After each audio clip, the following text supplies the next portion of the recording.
Let's remember when you were a kid and you and your family went to the beach or you went to the lake. You wanted some things and you weren't very patient for it. That's the underlying story behind this Just One Wave, a picture book. That's the official title of the book, Just One Wave, a picture book. It's from Travis Jonker. And on this particular day, Travis, his mother, and his sister are going to the lake. They're going to the beach. I know the beach, the ocean, the lake, the shore. Call it what you will. When we go to a lake, it was a tough time for me to call the lake's coast or the lake's land the beach.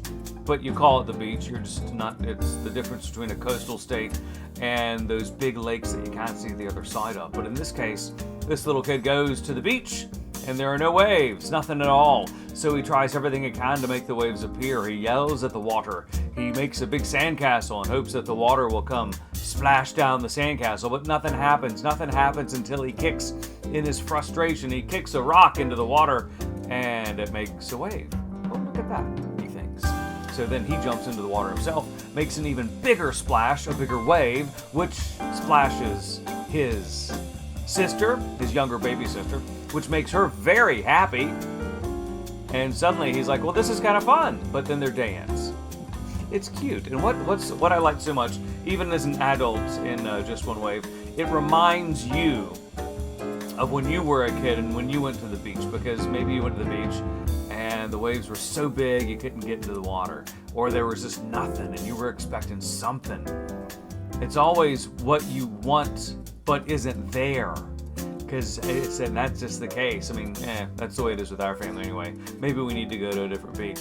The art in the book is also really timeless because it uses that watercolor chalk look about it where it's kind of blended together. Kids are going to love this art. Actually, kids love this art. I know this demographic. This is the pre-K to second grade demographic. You carpet time kids who will read this book and have it read to you by a mom, dad, your guest reader, your teacher, whomever. And then you'll want to pick up the book after they read it just to look at the illustrations, because you'll laugh at it and say, I was like that kid when I went to the beach last summer, or maybe that's what I'll be like when I go to the beach next summer, or oh look, it's that little sister kid, I've got one of those too. It's just cute. This is not going to be one of those books that will make kids not fear the water. There's no message in this book about whatsoever.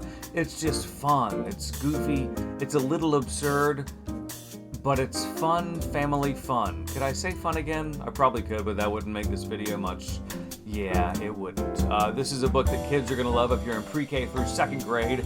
Storytime kids in that demographic, you're going to go ape for it because it's just slow enough to where you can stop the book and maybe say, okay, kids, who went to the beach last summer? And some kids will be like, well, I went to the beach, but it wasn't a lake, and then you'll have to stop that conversation. It's a great